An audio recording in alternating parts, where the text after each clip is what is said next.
What's up, everybody? Welcome to the Qualk Show and happy Saturday night. On tonight's show, we are talking all about mom friends. Is it important to have other mom friends? And do you hold on to the friendships you had before? How do you hold on to the friendships that you had before kids? It gets a little sticky. We also reach out to those that find themselves without a lot of friends and might be feeling lonely or depressed. This is what our show is all about. Enveloping people that search for a sense of community and a sense of belonging and friendship, and basically hanging out together on a Saturday night, learning and laughing together. We also have a very special guest on the show tonight. I'm talking about my partner in crime and life, Nicole, no middle name of Monasterio. Nicole recently had a friend of 18 years on Facebook remove her because she has lost herself in motherhood. You know, Nicole really wants to talk about this and so many other things, and she wants to find out if she's the only one that has gone through an experience like this, because it really touched her and, made her think, have I lost myself in motherhood? Is there something wrong with me? Have I done something that other people don't do? And then for our exclusive Qualky Talkie members on the after show, we have another special guest that I am semi-related to as well. We're talking about Nicole's mom, my hopefully someday mother-in-law. And she is a astrologer and has worked professionally as doing it. In fact, Nicole is a second generation astrologer and has learned so much from her mom. And so she's gonna be on the second half of the show. She's so knowledgeable, knows everything about astrology and planets and all this kind of stuff. She's gonna be answering our questions, your questions. And she's also done up a, what is it called? A synopsis? No, a birth chart. A birth chart of the show. Of the Qualk Show. Yeah. So basically, like you would do for you or I, when the time that the Qualk Show was born, so when we first sent those emails to each other that we were going to work on this and collaborate, and the chart is pretty interesting from what I've heard so far. So you're not going to want to miss the second half of the show. Hallie, how do they sign up so they don't miss it? Continued, I promise you will get there. Go to our Facebook page on the Qualk Show. It is pinned to the top of exactly how to sign up to be a Qualky Talkie. Go to thequalkshow.world. That's where you will do all this through. But on our Facebook page is a step-by-step video tutorial and reading. So we hit both of the learning styles just for you. Just for you. Hooked on Phonics, worked for the Qualk. So, first of all, I want to give a little shout out to all of the folks in Florida. Our hearts and our thoughts are going out to you guys as you deal with Hurricane Matthew, which I believe is followed up by Hurricane Nicole, which I'm just gonna, I don't know that I've ever had my own hurricane. I'm just going to leave that hanging there. Hurricane Nicole is running up on the backside there. I put up a meme today on Facebook that said something about Hurricane Matthew followed by hurricane. Even the hurricane can't be trusted to do the job, so his girlfriend's coming behind him or something like that. I remember. Anyways, let's get rolling with hot flashes. Jessica Mikado wrote in an article, "It's safe to say I'm not the target audience for mommy groups. Mommy meetups, mommy blogs, and mommy conversation, she's just not the target audience," because for her, a lot of the mom confabbing or discussion is more about feeding new parent anxiety than quelling it. So my question is it calming for you to talk things out with other moms, or do you find out disturbing information that you never even thought of in the first place? I feel like I do both. I know my work wife, I will be talking about children or having children, and I will get deep into the depths of like birth and everything that happens. And I watch her face go. And I'm like, oh, I promise it's not that bad. She's like, no, it's really that bad. Yeah. So I think I definitely overshare, but I would prefer all the bits of information and then I'll figure out what I want at the end. Yeah. What do you think? Do you like it when you get different pieces of advice from people? No. Do not give me advice. I don't want it. I don't want any advice because I think being a mother is instinctual. I think you have to go from your instinct, and then it takes away the issue of right or wrong. You're just, always right. Well, you're just following the lead. I think there's also a difference with how people deliver it. Like so many people are like, well, no, this is the best way to do it. Like I will take tips and tricks because, especially from people that have had multiple kids, because every kid is different. But at the end of the day, like you said, Nicole, I'm going to go with my gut. So we know, right? We're the mom. Yeah. Like we have the best, I think, opinion on like how whatever would work for our child or our children. So but that's kind of the thing, right, Amanda, is like every single human being is different. So I appreciate your thoughts and ideas that worked for your specific child. Mm-hmm. This is mine, and I know it's going to work for them. Yeah. 100%. Vicky Levine says, in the most challenging times of our lives, it is essential to our well-being that we bring our girlfriends along. But parenthood is time-consuming and preoccupying, and maintaining old friendships is challenging, and it's definitely challenging. How hard is it for our friends without kids to understand why we are not as available as we used to be before our kids, and why all we talk about is our kids? Well, I mean, for me, I know that probably Nicole can hit home on this, and I'm sure Hallie too. I'm really good with socializing and keeping that kind of, I love having lots of relationships and maintaining them all. Yeah. But I've actually been the horrible friend, like my best friend of 14 years, when I started working full time, I don't maintain that friendship. Mm-hmm. Now I will send her a text and we'll hit it off and talk like nothing ever happened. And she gets it because she has 5 kids. Yeah. But then I'll talk to someone that has 1 kid and they're like, you're a jerk. Mm-hmm. Yeah. You fell off the planet. You could be on Facebook and post it, but you can't send me a, hey, how are you? Yeah. What do you think? Yeah, I think that it's hard, like until you become a parent, you don't understand the amount of energy and self and love and everything that goes into this being that you created. That is everything now your you child. Do from the time you wake to go to sleep, pretty much. Yeah, is about your my kids. Thoughts. Everything are so consumed in my daughter now, and I wouldn't want it any other way. Like it's so natural to become that now. So I think what I have found, I didn't mean to cut you off. No, that's fine. I think what I have found is I've maintained my friendships, but I've definitely gotten closer with my friends that have kids, because young kids, because we're just going through the same things. We're in the same stage of life. And my lesbian friends that are in their 40s that have never had kids, and they all hang out and they all still free to do whatever they want to do. Well, it's just not my life anymore. And luckily, most of my friends are pretty understanding and get that. But that would be my kind of take on it, is that, you try, I'm pretty good at maintaining friendships. So I have maintained them, but they're different, and I'm closer with the ones with kids. But when we have spare time, the last thing I want to do is try to, dive into a relationship that is more exhausting than parenting. Right. And I want to do something that's natural. Well, I just don't have time for needy people. Like, no. I'm sorry. Yeah. I love friends that I can. Go ahead. Oh, I have friendships where I will go 6-8 months without talking, and we'll pick it up like nothing ever happened. And those are the best kinds of friendships because there's no guilt on either side. We're just all busy. Yeah. But then the people that are like, you never message me. My best friend. 8 months is amazing. I'm pretty good if I go a week between my 3 besties. If I go much longer than a week, much longer than a week, I'm like, I'm getting the hi. How are you? But at the same time, it's easier to reach out to your friends that have kids, because when you're having a shitty day and you just want to reach out and be like, my kid's being an asshole today, or I'm so tired, or I swear my boobs are going to blow off my chest, or whatever you feel, they're going to be like, yeah, I get you.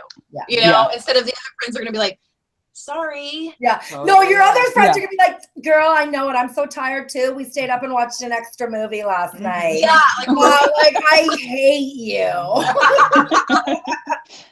So true. Yeah. My friendship that recently just ended, it was online. So we 18 years ago lived in the same place, started a friendship then, and then have kept in touch all of these years, but over, technology. We've never lived in the same city, let alone even the same country sometimes. Yeah. So for me, it was having this friendship just end because I've lost myself in motherhood.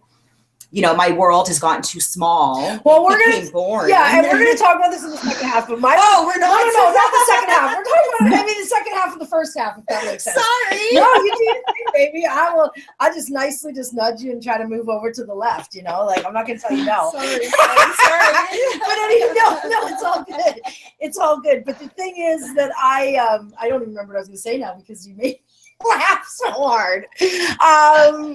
Anyways, we'll go on to the next hot flashes because I cannot remember what I was going to say. You two are so damn cute. I know, she made her speechless. Stupid. Like nobody can do that, Nicole. I know. Nobody can make you speechless. Oh, it can be depressing. Speaking of, we're all smart. It can be depressing to be a stay-at-home mom, especially if you have little or no contact with friends, no hobbies, or no out-of-the-home interests. So, and we're not psychiatrists. We're not here to clinically diagnose anybody or help them with their depression. We just want to talk about it a little bit from a friendship point of view, just girls talking, which is how do you tell the difference between just some baby blues, which I think a lot of women go through. I know you did. Or heading into a clinical depression. Like, what are some of the signs that you need to reach out to someone more than just your girlfriends? Wanting to harm yourself or your children. Big one. Yeah. Right. Well, and I mean, in just general, I think baby blues happen. I mean, obviously they happen. And I was very shocked that I didn't get them because the women in my family went slightly crazy after they have kids. Like my whole family was on a watch of, how is Hallie? What'd she do? Like everybody was checking in on me every single day. And I was like, I'm good, guys. They're like, are you sure? But I think, I mean, if somebody just completely changed, if they stop talking to everybody, I mean, that's why I think it's important that I did have my family checking in on me frequently. I mean, when you're a new mom, whether it's your first kid or your seventh, like you still need people to check in on you and make sure that you're sleeping and you're feeding yourself because you get if it's your seventh, you need to make sure that the uterus hasn't actually fallen out. So yeah, that you didn't sneeze. Oh my God. I actually had postpartum depression with all 4 of my kids. Oh wow. And literally, I got to the point where I didn't talk to anybody and I just laid in bed and like breastfed my baby all day long and we just slept all day and just watched TV. And it was finally to the point where I was like, I'm not feeling well, and I would go to the doctor and I wouldn't tell him. But by child number 3, I said, by the way, I need a script now. And they're like, I know. Yeah. But I need it now before I leave because, and I was very prepared with baby number 4 too. But even though I got in that really dark place, it would have really pissed me off if my partner would have reached outside of, I don't know, like would have tried to get help for me. Mm-hmm. Because when you're in that dark, you're in a really nasty spot. Yeah. So it becomes tricky, I guess. I don't know how to, but I guess it would have went away, I think, right? I would have been done being mad after I got the help that I needed. For sure. I think the biggest thing is turn to your medical professionals, turn to your doctor. Hopefully you have a doctor that you feel comfortable enough with that they're not going to go overboard or underboard on what you're telling them.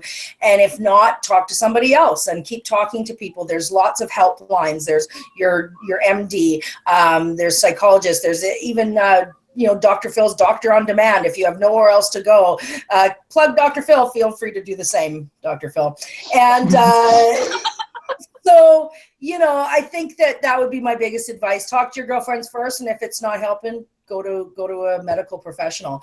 I think anyone that who has kids knows that there is a difference in your friendships, usually from before you have kids until after. It's just natural. It's like anything else in life. If you start kayaking on a regular basis, probably all of a sudden you're going to look for kayaking friends and friends that like to go and do these activities together. It's just kind of life patterns.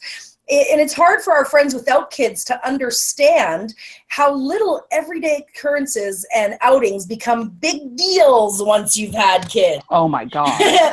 We have sleep schedules, food schedules, we have moods, we have teething, we have crankiness, and all of this to work around just to get out for coffee with their friend. Right? So there is no such thing as spontaneous trips really anymore. And often it's hard to get our friends without kids to understand this and truly know that it is not them. It is us. It is totally us. So how do we maintain these friendships?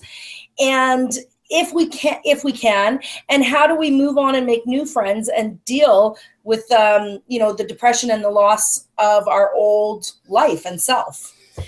Lots of stuff going on as per usual in my questions tonight. So I was going to say, can we start with one area, please? Tell me a little bit about what you were starting to tell us about. Oh, so yes. Your friend of 18 years who on Sorry Facebook, for the interrupt on that. No, you're not interrupting at all. No. I remembered what I was just going to say. kept everybody on the edge of their seat. They're like, what? What is she Yeah, talking about? exactly. Wait, what's going to happen? I remember what I was going to say before because I always do. It's called the THC theory, but that's another show. And what I was going to say is this woman thought that Nicole lost herself in motherhood. I highly suggest you don't check out my Facebook because Nicole posts like maybe 2 pictures a week. I usually post 2 a day. So yeah. Yeah. So we had maintained this friendship for all of these years, online, first with emails way back before Facebook, and then Facebook came to be. And so I had just realized that I hadn't seen, her presence at all on my page. So I went to find her and I was no longer her friend. And it was like really hurt me. I was like, what's going on? Did something happen? And I just was so confused. So we had a very short interaction, basically because I was just so fucking pissed and irritated. I love that you can say pissed, honey. I said, okay, fuck or something, I'm sure. Have you met me? This friend said that I had lost myself in motherhood, that other moms don't do that. And that was like excuse me, you're going to compare me to other moms? Like, Jigga, what? Else would you expect of me? I just had a baby, and that baby is my whole life now. And that to me is what motherhood is.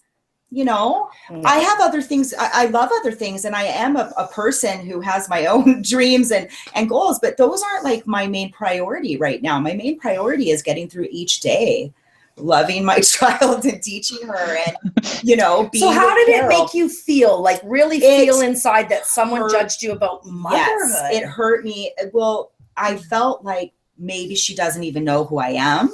If that's even a question for her, like, how could I lose myself? I thought I'm the type of person who would lose myself. I guess I have a question for that is, was there something that she reached out to you about and maybe you weren't responsive? No, not. I mean, maybe. Yeah, maybe I hadn't liked anything or been communicative with her. I think it was more because Nicole confronted her about it and asked her a few questions. And she said, other than the other parents don't do that and stuff, she said, you used to be so much bigger. Because Nicole so much more dynamic. Yeah, Nicole is very spiritual and about the world and about, I always talk like that. And now her singular focus is her daughter, and she still has all of those beliefs inside of her. But maybe, that's not what. So she was like, "You used to be so big, and all this. Now it's just about your kid." Well, Hallie, what do you think? You're shaking your head like this is crazy. I mean, this all goes into the whole mom shaming thing because I knew a woman before I had Casey who had her kid, and she wouldn't go out. She wouldn't leave him with the sitter. And me not having a kid at the time, I was like, okay, you got to kind of cut the cord a little bit. Yeah. After having a kid, I definitely understood some of it, but I also realized that we all mother differently. And when Casey was 3 months old, I was ready for her to go to somebody else. I needed a night off, and everybody gets to parent differently, and that's no way is right. And as long as everybody's not being hurt, no way is wrong. But we just all get to be the kind of mom, like, there's no way in hell I would be a stay-at-home mom. I would hurt somebody. Yeah. But that's my choice. And my kid is in amazing care, and that's all that matters. Mm-hmm. Amanda, have you lost any friends? What? Have you ever lost any friends? Yeah, actually, my best friend of 14 years, never met her in person. We actually met online, and we actually internet people. Yeah, and well, I was a stay-at-home mom for 13 years, right? Wow. So True. I reached out True. and tried to have a community of some sort. And yeah, I've absolutely lost friends because of like just I get so caught up. Like actually, I've lost friends because I got so caught up in the fact that Elizabeth stepped into the mommy role, and now she's staying at home, and they're like, your life used to be kids and homeschooling, and now it's working in your relationship and your LGBT family. And I'm like, you know what? Just like my kids grow up and they outgrow friends, so do I. So right. It's hard. It doesn't, I mean, my best friend of 14 years, we've like split up several times, and it was so hard. I mean, I cried a lot because there's so many times that we shared so many conversations that were in depth that I didn't feel like I could go to someone else in person. And so, yeah, having somebody say you got lost in motherhood is literally defining themselves. You are selfish. Yes. You are not making me a priority. That person is clearly immature. Yeah. Mm-hmm. So what are some of the ways that if we want to maintain those friendships and we want to somehow, keep tending to them, what are some of the ways that we can get out there with our friends without kids? How do we incorporate our families into our friendships? That is a really tricky question because getting out with 4 children, we went to Oxford, Nashville today. Yeah. I'm about to tell you, we packed last night because we don't eat out because of all like allergies and dietary things. So we had to pack a cooler, and then we had to take the ergo, and then the stroller, and then all the kids dressed like they're not homeless. And make sure that their fingernails are trimmed and their ears are clean. It's like a whole process. I'm like, we're actually going out in front of other humans. I just have one, and I experience that every single day, and that's why that's the getting lost in parenthood, like part of it. Like, well, and it's so hard because Tay is so young. Like, I'm now Casey's 6 and she's by herself. Yeah. It's so easy. I'm like, Casey, let's go to the store. She's like, cool, let's go. It's awesome at this age, but I remember being like, okay, wait, do I have 18 outfits? Because you never know what's gonna. Oh my god, the first time we went camping with that child, I took like a checked bag. Like I took everything. I didn't wash anything, so I need 16 blankets. Yeah. I think one of the things that you absolutely can do is you find family things and you just invite your single friends to come along. And guess what? If they really want to invest in that friendship, they'll jump into the mix and see what your guys' life is all about. And that's how I feel too. Like I have some friends at work, and I'm like, this is just a co-working relationship. Like it's not going to go outside work. And they're like, oh, we need to hang out sometime. And I'm like, I have 4 kids, and you're. I know I look young and cool, but I got 4 kids. I'm not either. Okay, I'm not young or cool. I'm a mom. I go home, and I get in bed, and I go to sleep, and I wake up and go to work the next day. Like there's no fun to me. But I think involving people that don't have kids, and even people that do have kids, in your guys' everyday, just like they have children. Either they're gonna hang or they're not, because you're not gonna change. Yeah. But then also, Go ahead, Hallie. I have a friend who I have a kind of a solid group of friends, and one of them has been trying to have a kid for years and years and years. She's currently pregnant. We're sending her all our good thoughts right now because there's been some bumps in the road.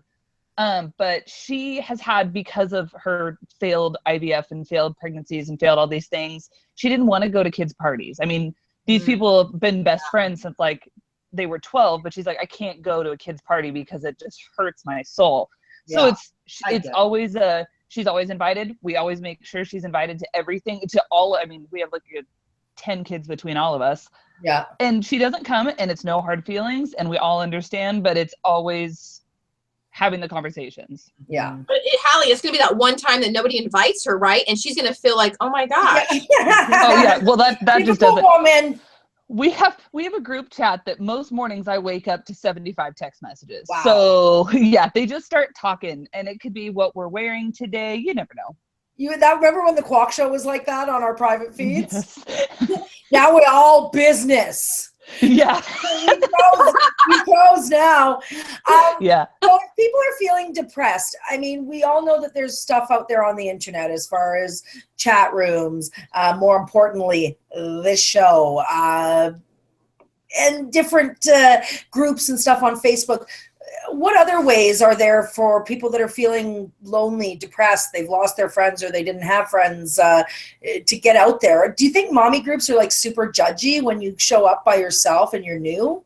I can't stand mommy groups. I don't know who likes those. I think it depends on the group you go. Those. I like those, but I'm a crazy social person. Like that's what I enjoy. So I love people. But like I did, what was it? It was like some mommy play group. It was just when Casey was little, just to get me out of the house when she was young before I went back to work, just trying to get out. And there were some, there's all the cliques, but for the most part, you'll generally find normal people. My problem with those mommy groups is those mommies go to hang out and they let their kids run all over the place. That's true. Absolutely. Yeah, that's true. And I can't handle that. Oh yeah, no. That's intense. I went to an indoor play, ground the other day, and it wasn't a good vibe for me. But I have found some mommy friends online, like through mommy groups that go and meet each other. So I've like nurtured relationships separately from that. And that's been really nice. We do, things together. Do you think it's harder in that line? Do you think it's harder because you're a lesbian or in a female relationship to find friends in regular mommy groups? No, I don't think so. Not like hitting on them, making them feel uncomfortable or anything. You're right, you're not. but also, I mean, Nicole, much like me, people don't know. If Nicole just shows up with Taya, they're like, oh, okay. Carol, if you showed up with Taya, they'd be like, whoa. I know. Well, I went to story time with them at the library once, and that was kind of funny. Yeah. I definitely felt like the bump on the log. Like Elizabeth and I actually went to Bad Moms with a bunch of Nashville moms, and it was the first time that we were meeting them and meeting all these mommy friends, and it was really nice. But like, I realized I am such a snob. That's why I have my best friends, because we talk smack and have the greatest time, and I can't be friends with other people. I'm sorry, but I guess maybe I like the more natural type moms, and that's where I'm gonna go to, and I'm gonna lean to them. Yeah. But I mean, and I found the other ones that like they're very different than how we parent, and I'm like, oh yeah, you're cool. We can have a conversation. But I have a million things I can tell you that you can change. And I mean, that's the thing too, is as much as I talk about other people who are judgy, it's hard as a parent not to judge, at least internally or between the two of you, other people, how they're raising their kids, Oh my gosh, those posts are the ones that piss me off when people are like, and I'm not calling you guys out, but they're like, my kid's never going to have McDonald's. My kid will never look at a tablet. My kid will never do this. Yeah, I'm sorry. When you're sitting, my 9-month-old is already getting her own tablet. So. Exactly. Like you just want 5 freaking minutes, and okay, sure, you can have a cheeseburger. I really don't care because I just. Yeah, for sure. Well, I think that it's such a good conversation to be having, because any mom, gay, straight, whatever, this is what this show is about, is going beyond borders of just our community. And this is stuff that every mom deals with, is losing your high school friends or your party friends or whatever the case may be, because your life doesn't look that way anymore. Thank you to Nicole for being on the show this evening, and to Amanda from Yes. Quick. Yes. If there are any moms or dads or people watching this that are looking for a community and looking for a good mom group, we have one. Yes. Queer Families and Allies. Queer Families and Allies. Perfectly done. Queer Families and Allies. Perfectly done. It is an awesome group, and we all are involved in it. Yeah, it's lots of dramas fun. Allowed. And there's lots of back and forth and friendship and answering questions and figuring out all of these life questions. And friendship is the big one. You're not in this alone, regardless of what your thoughts and beliefs are. There's somebody else out there. I want to throw in really quick. Yes, do it up. Cole, what advice can you give somebody that's going to probably experience what you just experienced? In regards to my friendship? Yes. Mm-hmm. give How to get through it, or what do you tell yourself? you know, yeah. So I just processed it. To be honest with you, I always try to come from a place of compassion at the end of the day, whatever conflict I have in my life with another person, so I can free myself from feeling victimized or judgy towards them, whatever. I just try to just have compassion around whatever their experience is so I can let it go. And that's what I did. I just, You have an amazing heart. oh, well. She does. She's got a nice ass too. So I want to thank everybody for tuning into the live portion of our show tonight. If you're having fun and you want to meet us on the other side, I highly recommend it. If you're into astrology at all or getting read, or if you have any questions about that, we've got an expert on the show. You need to be an exclusive Qualky Talkie. Again, you go to our website at www.thequalkshow.world. You scroll to the bottom. It'll say exclusive community. If not, you can also even click on the members. And when you come up, it'll say not a member yet. You create a profile. As soon as you create that profile and you hit enter, you're in there. Then you want to go to our community events. Scroll down till you see the white star wrapped with green and click on that, and that will be the latest Qualky Talkie show. There you have it. Hey, Saturday night. Carol can do it. Anybody can do it. We're going to be talking astrology with Denise Millar, who is going to give us a rundown of the Qualk Show and what is written in the stars about it. You're not going to want to miss this informative second half. If you are leaving, make sure you tune in next week. It's going to be a bit of a surprise show next week.